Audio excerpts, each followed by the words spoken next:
প্রিয় দর্শক, আমি শফিকুল ইসলাম এবং আপনারা দেখছেন আরামবাগ টিভি। দর্শক, আজকে শুভেন্দু অধিকারী একটা পোস্ট করেছেন ওনার এক্স হ্যান্ডেলে। সেটা হচ্ছে এটা, দেখুন কি লিখেছেন। সম্প্রতি সংবাদ চ্যানেলে সম্প্রচারিত সাক্ষাৎকারে সততার প্রতিমূর্তির ভাবমূর্তি তৈরি করার চেষ্টা করলেন ওনার পুলিশের হাতে 30টার বেশি কেস খাওয়া চ্যানেলের সম্পাদক মহাশয়। সাধারণ ছাপোষা জীবনযাপন, বেতন নেন না, চায়ের পয়সা নিজে মেটান ইত্যাদি দেখিয়ে একদা সততার প্রতীক ভাবমূর্তি, যা এখন পাহাড় প্রমাণ দুর্নীতির কালো ছায়ায় ঢেকে গেছে, তা উদ্ধার করার মরিয়া চেষ্টা করা হয়। যদিও মানুষের মনে গেঁথে গেছে উনিও ওনার দলের নেতৃত্ব শুধু গলা অবধি দুর্নীতিতে ডুবে নয়, দুর্নীতির মহাসাগরেই বিচরণ করেন।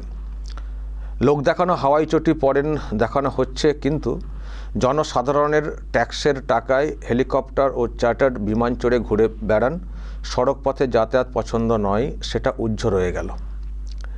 এই পোস্টের সাথে একটি ভিডিও সংযুক্ত করা হয়েছে। জায়গাটি দক্ষিণ কলকাতার বুকে ওনার বর্তমান আবাসন সংলগ্ন। এখানেই প্রাসাদোপম বহুতল অট্টালিকা তৈরি হবে রানিমার জন্যে। বেতনের টাকা বিলিয়ে দেওয়ার পর এই বহুমূল্য কোটি কোটি টাকার জমি কেনার টাকা এলো কোথা থেকে? লোক দেখানোর টালির চালাই কি আর মন ধরছে না বলে দর্শক একটা ভিডিও দিয়েছেন। এই হচ্ছে সেই ভিডিও। রানিমার রাজমহল তৈরি হবে এখানে, দক্ষিণ কলকাতার বুকে। তো এই হচ্ছে জায়গা, তার ভিডিও দিয়েছেন, দিয়ে ওই পোস্ট করেছেন। দর্শক কি বলবেন? সত্যি আমি গতকাল শুনছিলাম যে চ্যানেল বলা হয়েছে, সেই চ্যানেলে ওনার সব বক্তব্য নতুন করে অনেকটাই এসছে। উনি বলেছেন বা ওনাকে বলতে দেওয়া হয়েছে। উনি সব ঘুরে ঘুরে সব দেখিয়েছেন ওনার সব, মানে গাছপালা যা সব আছে নিশ্চয়ই দেখেছেন দর্শক। আমি গতকালকে যেটা হয়েছে সেটা হচ্ছে যে এই মানে ভিডিওটা দিয়েছেন, জানি না কোত্থেকে পেয়েছেন, দিয়ে বলেছেন যে দেখুন এই হচ্ছে জায়গা, কোটি কোটি দাম, মানে কোটি কোটি টাকা দাম হবে এই জায়গাটা। তো এদিকে বলছেন আমার কিছুই নেই, যা সব আমি বেতন নিই না, এই করি না সেই করি না, সব দিয়ে দিয়েছি ইত্যাদি ইত্যাদি। তাহলে এই জায়গাটা কেনার জন্য যার মূল্য কোটি কোটি টাকা, তো এলো কোত্থেকে? এখানে নাকি রাজমহল তৈরি হবে রানিমার জন্যে। দেখুন, এটা দর্শক ঠিক যে উনি যে পোস্ট করেছেন সেই পোস্টে মানে একেবারে নাম ধরে কিছুই কিন্তু নেই। দেখুন, নাম ধরে উনি কিন্তু কিছুই মানে বলেননি, কিন্তু যে আকার ইঙ্গিতটা দিয়েছেন আমরা সেখান থেকে আর কি এটা ভাবছি যে উনি যে এই যে যেমন বলেছেন চ্যানেল, তারপরে সম্পাদক মহাশয় এই যে কথাটা বলেছেন না, তারপরে সততার প্রতীক ইত্যাদি যেটা বলা হয়ে থাকতো মমতা ব্যানার্জির উদ্দেশ্যে। তো উনি নাম ধরে না বললেও উনি কোন চ্যানেল বা কার কথা বলেছেন সেটা দর্শক আমাদের তো মানে বুঝতে খুব একটা সমস্যা হচ্ছে না। আমি জানি না দর্শক আপনাদের কোনো সমস্যা হচ্ছে কিনা। মানে আমাদের কোথাও মনে হয়েছে যে এটা মমতা ব্যানার্জির উদ্দেশ্যেই কথাটা বলা হয়েছে, এবং রানিমা ওনার উদ্দেশ্যে আমরা শুনে থাকি অনেক সময় রানিমা বলে কটাক্ষ করতে।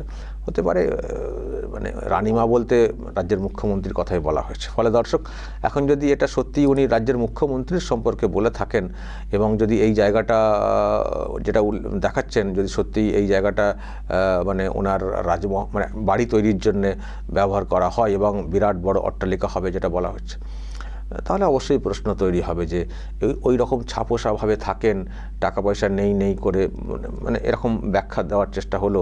আর সেখানে এত কোটি কোটি টাকা মূল্যের জায়গাটা কোত্থেকে পেলেন? আর এই যে বিরাট অট্টালিকা নাকি তৈরি হবে, সেটাই বা কিসের টাকাতে তৈরি হবে? দর্শক, এইসব মানে এলে প্রশ্ন উঠবেই। আমি একটা বক্তব্য শুনছিলাম দর্শক, সৌমিত্র খাঁ উনি একটি জায়গায় বক্তব্য দিয়েছেন গতকালকে আমার নজরে এলো।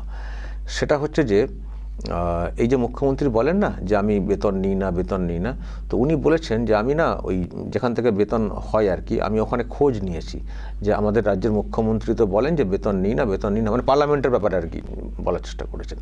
তো বেতন নিই না, তো কি হবে এটা? বেতন না কেউ যদি না নিয়ে থাকেন তো কি হবে?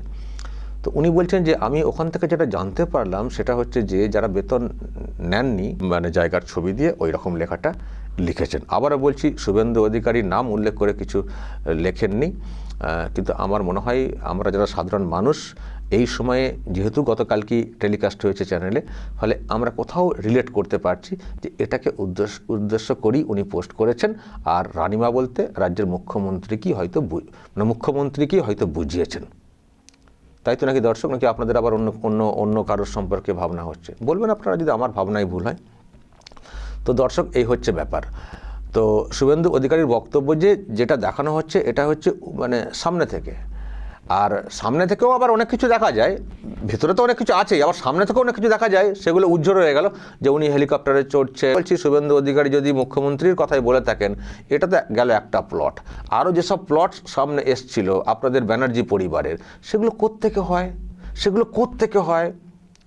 আপনার ভাই আর ভাইয়ের বউ যিনি কাউন্সিলর হয়েছেন, উনি যখন ভোটে প্রার্থী হতে গেলেন, যখন হলফনামা দেওয়া হয়েছিল, স্বামী স্ত্রীর প্লট সংখ্যা দেখানো হয়েছিল 14টা। প্রফেশন কি? সমাজ সেবক, সমাজ সেবা করেন, সোশ্যাল ওয়ার্কার হয়ে এই সময়ের মধ্যে 14খানা প্লট কেনা যায়? কিসের ম্যাজিক? তো এগুলো কোত্থেকে হয়? তাহলে আমি খুব সৎ, আমি কিছু করি না, কিন্তু আমার গোষ্ঠী সব গুছিয়ে নিল, আমার লোকেরা সব গুছিয়ে নিলেন। তো থাকে যে হ্যাঁ, শুভেন্দু অধিকারী যেটা দেখাতে চেয়েছেন, এটাই তো ওই জায়গা যেখানে রাজ্যের মুখ্যমন্ত্রীর বাড়ি হবে। দর্শক, বলবেন তো? যদি আপনাদের কাছে সত্যি কোনো খবর থাকে অবশ্যই বলবেন যা বলার, এবং নজর রাখবেন আরামবাগ টিভিতে।